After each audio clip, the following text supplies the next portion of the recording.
আমাদের computer doctor আমার computer বোঝে না, এটা বোঝে না। যতক্ষণ ইন্টারনেট ছিল না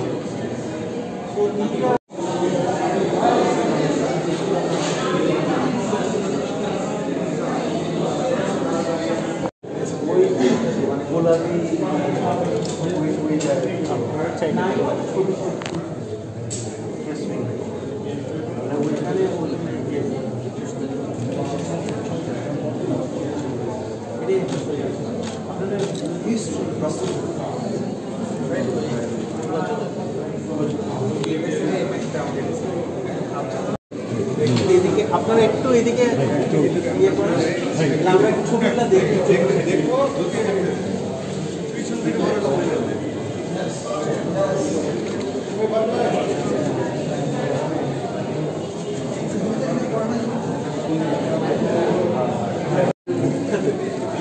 আমি জীবন 50 সেকেন্ড থেকে জীবন চলছে, আমি যা লাগে সব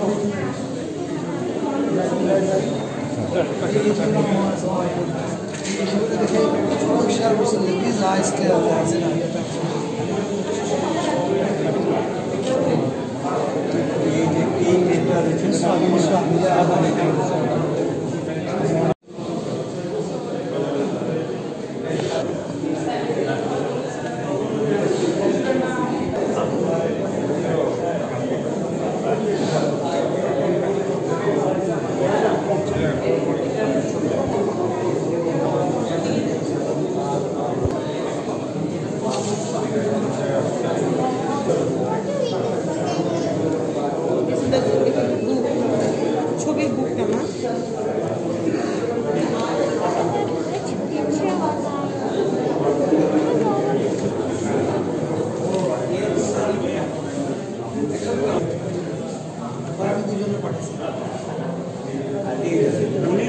সে এখন দাবি করে সে নাকি এটা কোনটা এই যাত্রা করে যারা কোনটা আসছে। আচ্ছা এখানে সবাই এখানে বসে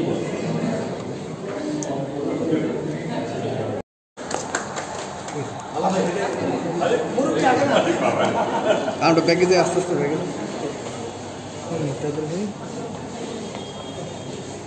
হ্যালো বাসায় তো কেউ নাই।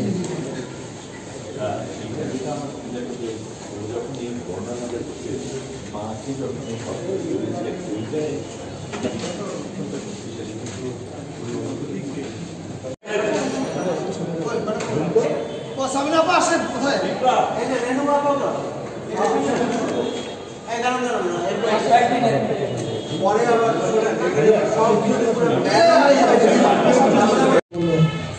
আমি জীবনের কাজ সম্বন্ধে প্রথম জানি 2018 সালে, ওই ফেসবুকে ঘুরতে ঘুরতে। এখন তো ফেসবুক বিশ্ববিদ্যালয়ের ছাত্র আমরা সবাই, এবং আমি তখনও জানি না যে জীবনকে কোথায় কাজ করে, আমার কোনো আইডিয়া নাই। তো মাঝে মধ্যেই আমার ফেসবুকে পুরোনো টাইমলাইনকেও স্ক্রল করে দেখতে পাবে যে জীবনের বিভিন্ন ছবি আমি শেয়ার করি। তো এবার যখন আমি সরকারের দায়িত্বে গেলাম, তখন আমার উপর একটা দায়িত্ব পড়লো economist country of the year award পাওয়ার পরে একটা কমিউনিকেশন ম্যাটেরিয়াল বানানোর জন্যে, যেখানে আমাদের জুলাই গণ অভ্যুত্থান এবং বাংলাদেশের মানুষের রেজিলিয়েন্স এটা থাকবে। তো খুব অল্প সময় 7 দিনের মধ্যে বানাতে হবে, শুটিং করার কোনো সময় নেই। তো তখন আমি কয়েকজন ফটোগ্রাফারের সঙ্গে যোগাযোগ করলাম, তার মধ্যে অবশ্যই জীবন অন্যতম। আমার অফিসে একদিন খিচুড়ি খেতে খেতে প্রায় 5000 ছবি দেখলাম আমি নিশ্চিত এর বেশিরভাগ ছবি এখানে পাবো। অ্যান্ড তখনই আমি পরে যে ভিডিওটা বানাই, সেখানে আপনারা ভিডিওর প্রায় 20-25 সেকেন্ডই আমার মনে হয় জীবনের ছবি দিয়ে করা। জীবনে আসলে আমি কেন ফ্যান, এই কথাটা আমি একটু বলতে চাই এখানে।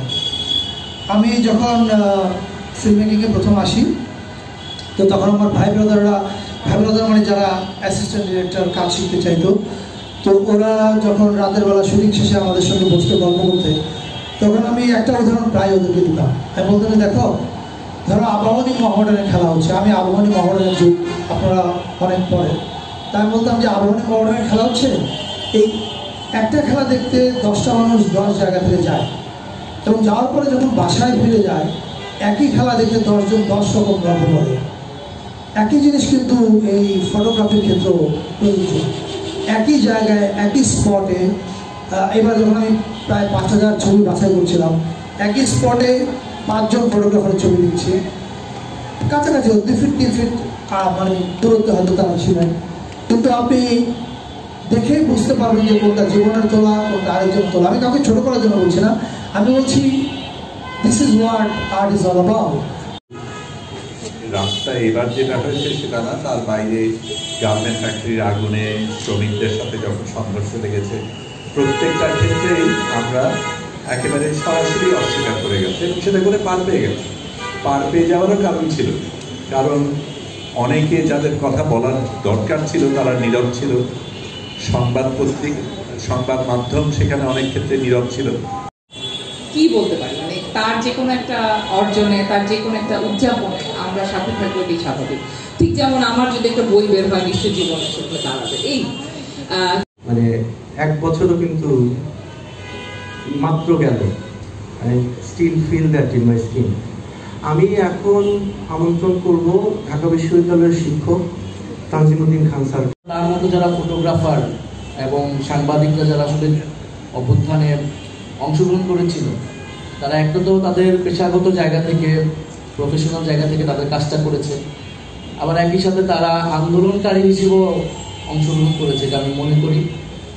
কারণ তাদের ভিতরেও সেই গণ-অভ্যুত্থানের সময়ে যে আমাদের চেতনা তৈরি হয়েছিল নির্যাতন নিপীড়নের বিরুদ্ধে, স্বৈরাচারের বিরুদ্ধে, সেই যদি স্পিরিটটা না থাকতো তাহলে এত সাহস নিয়ে এই ছবিগুলো তোলা আসলে সম্ভব হতো না।